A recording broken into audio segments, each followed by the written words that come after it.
We're going to have a quick preview and some recaps of the Simac Ladies Tour, which is a Dutch 6-stage race, if you include the prologue, in the Netherlands, World Tour level.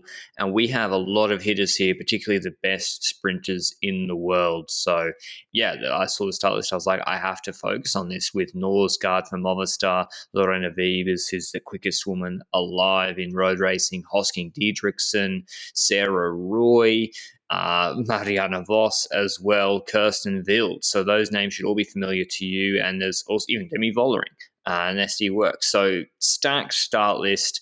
And I'll throw it to you for the parkour, Benji. I'm not allowed to do Benelux parkour announcements anymore. Yes, I'm afraid that you'll have to do it with me. We've got the first stage. Well, technically not the first stage because it's a prologue, so it's not counted as stage one. We've got a solid stage of 2.4 kilometers. It's a time trial, obviously, as a prologue. It goes from Ede to Ede, so it's around Ede, and it's pancake flat. And I think the majority of the profiles of this race are going to be pancake flat, knowing the parkour and the surroundings of the parkour of this race. But roughly 3 minutes or a bit more performance, I'm guessing. Yeah, around that. It's but there's still fairly big gaps. Marianne Vos won this. This was yesterday. And sorry, we do not do separate podcasts for men or women's prologues. They're under 3 kilometers. So yeah, Vos won by 5 seconds ahead of Ellen van Wijk, who's a good time trialist. Ludwig third on 6 seconds, same time as Lonneke Uneken. Remember, Lonneke Uneken did well at the Healthy Aging Tour. Yes. She's one to watch, young rider for SD Works. Wiebes on 7 seconds, but a lot of these parkours are flat, so it's bonus seconds are really important, and even a 5-second gap on that prologue is important. Royce Benji, good time trialist. She got a medal, right? Did she get bronze or silver at the Olympics? Yeah, indeed, she got a medal at the Olympics, and that is his second medal, so silver. You're right. But obviously, you can't really compare the parkours, I think, because we've got a long time trial versus a short prologue, so I'm guessing that it's more for the riders that have a bit of a burst of like X amount of time, and therefore you obviously sometimes see a time trialist do a sprinter do very well on a prologue that is this short. Like in the past, Marcel Kittel with the men's cycling was a strong prologue rider because he had that strong bursts for X amount of time, and that allowed him to do well in this kind of time trials. Surely in the longer time trials, he was not as good. And I think you've got the same here with the likes of, obviously Marianne Vos did very well, but we also see Balsamo do relatively well in this prologue, and we see Ludwig, who's more likely a explosive rider, also do well here. I think if you take it across a longer parkour, that Ludwig might not end on the top 3 here. Yeah, I think so. And I seem to remember Caleb Ewan doing well when he was like 18 in these sort of profiles, prologue at Herald Sun Tour or something. So yeah, that's a good call from Benji. It's really about the sprinters here. But then we're on to stage 2, which it finishes on the Hardenberg, which I can't actually see any sort of rise on the profile, but it did go up a little bit at the end. It's literally called Hardenberg, which in English means hard mountain. I know mountain. 7 meters. So it's a bit misleading. It did look actually a little bit more uphill than that at the finish. I don't know if it's maybe just a visual deception. 135 k's long, pancake flat. It's going to be a sprint stage. One would think the sprinters team's controlling for Wild, Norsgaard, and obviously Lorena Wiebes for DSM. And we had a pretty strong break again with Alison Jackson in it. And who else was in that break, Benji? Grosstedt was also in the breakaway for FDJ, and I think another rider, but I honestly don't remember, not going to lie. No worries. So we had a similar situation to Norway the other week, which was just a lack of proper control. It was at a minute with 10 Ks to go, the gap. We see the sprinters teams assembling. It's exactly like Norway, Benji. Valkar on the front. Poor old Valkar spending their whole team for Elisa Balsamo, who's very fast. We have no one, like everyone has multiple teammates. Movistar have multiple riders. DSM have multiple riders. And we don't see, what we don't see is Valkar one rider, DSM one rider, and Movistar one rider. We just see like one train goes for a bit and they're like, why is no one helping us? And then it fans out across the road and then it's like another train starts to panic, we should pull. am I making that up, or is that what you're seeing as well? I felt that as well, and I feel like we've seen it both here and in the Tour of Norway as well, the ladies' Tour of Norway, where we saw the peloton have similar behavior, where the teams seem to be working in a bubble with themselves a bit more, and as a consequence, they don't seem to communicate too much with other teams who are also in with the same goal of trying to catch a breakaway and go for a final sprint. Now, in this race with Lorena Wibbes at the start line, I think a lot of people will look at DSM to do most of the work, knowing that she is just simply the best sprinter in the world on paper and in actuality in the last couple of months as well, to be honest.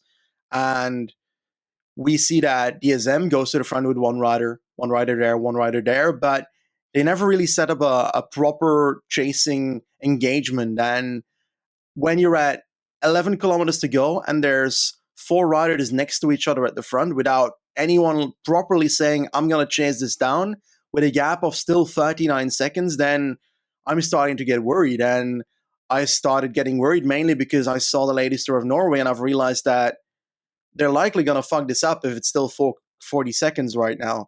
And I was getting worried. Do you think that it's perhaps because they don't necessarily have a Tim de Klerk type of rider that we can immediately think of?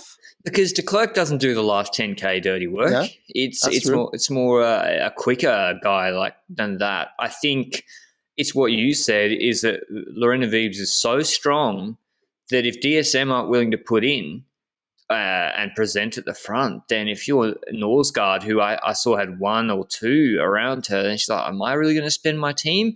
Jumbo Visma got Vos, yes, in the leader's jersey, but Vos not the favourite for this finish. She's already in the lead. She can just try and, I think, she might have missed out on bonus seconds today. I think she did. But yeah, it is on DSM, and we saw they failed to do that consistently at Tour of Norway. In Norway, they cost Rivera and they cost, I think, Anderson there as well. So it's got Alison Jackson. The other side of the coin is Alison Jackson and Mela Grosstedt for FDJ. We're working seamlessly literally the whole way until maybe the last 175 meters they finessed, which they didn't even finesse. They both won. I think Jackson laid off a bit and then started a sprint, and they sprinted side by side. So them working together the entire way, because of that pressure of the peloton, they could see them. They were looking over their shoulder, how close they were, meant that they weren't going to catch them. And they didn't even come close to catching them, Benji. It wasn't even close, the mismanagement of this gap. And so Alison Jackson outsprints Grosstedt for the win. Lorena Wibbes, we saw this with Rivera, and as I said, Anderson, I think winning the bunch sprints behind, comes third, beating Vos by a bike length. I think she takes 4 bonus seconds, though. But what I want to mention, how would you feel if you were Wibbes on the bus, Benji, seeing that 5 other DSM riders finished in the group with you?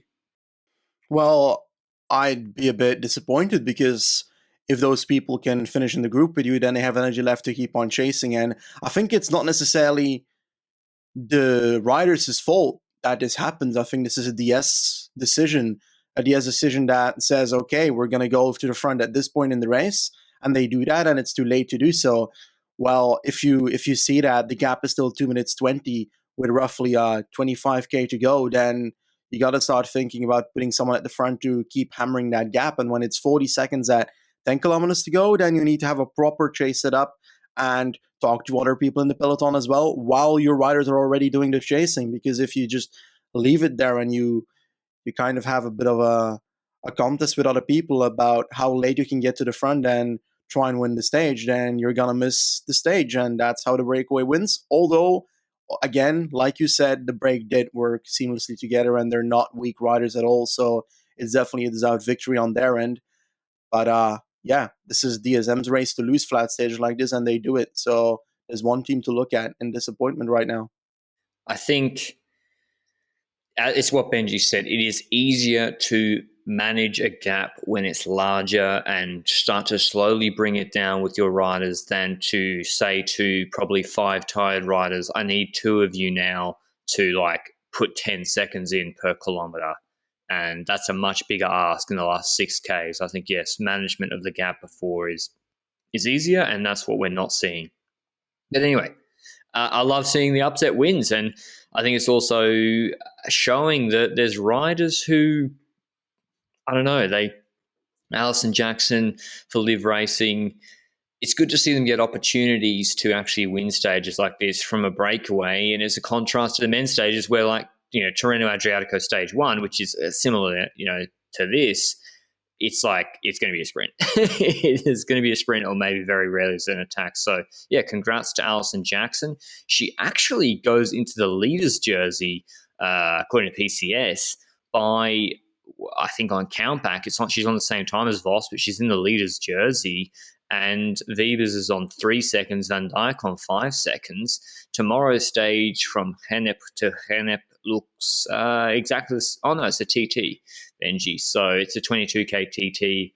Who do you have for it? We've got Van Dijk here. We've got Royce, but she crashed actually in the run-in, so I don't know how she is. But yeah, who do you like to take time tomorrow?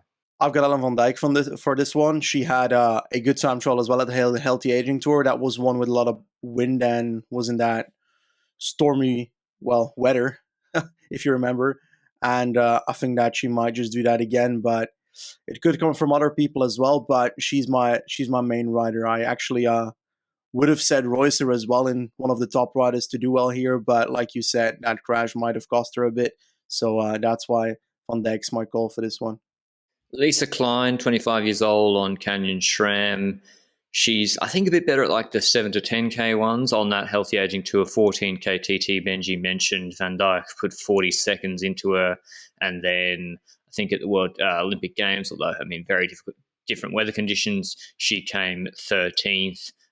2 minutes 50 back on Van Vleuten, and Reusser smoked her. So yeah, Reusser is the big danger for Van Dijk, depending on her condition after that crash. What do you think about Norsgaard? Because I recall her doing a decent time trial at some point. Wasn't she also good at the Healthy Aging Tour? I think top 5. Let me take a look quickly. Yeah, 4th on that one.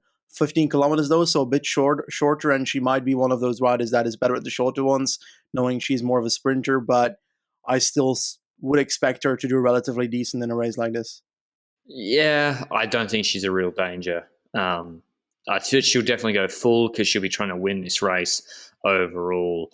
But yeah, I think Van Dijk and Reusser are the ones, to be honest. But that was a little preview and then recap of the Simac Tour, ladies tour so far.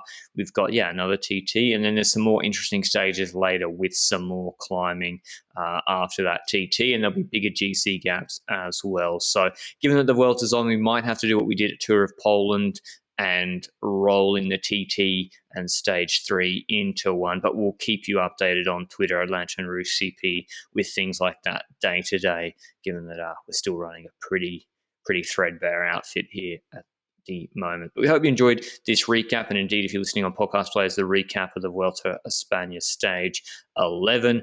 Give us a like down below if that's where you're watching on YouTube, or review on podcast players, and we'll see you tomorrow. Ciao.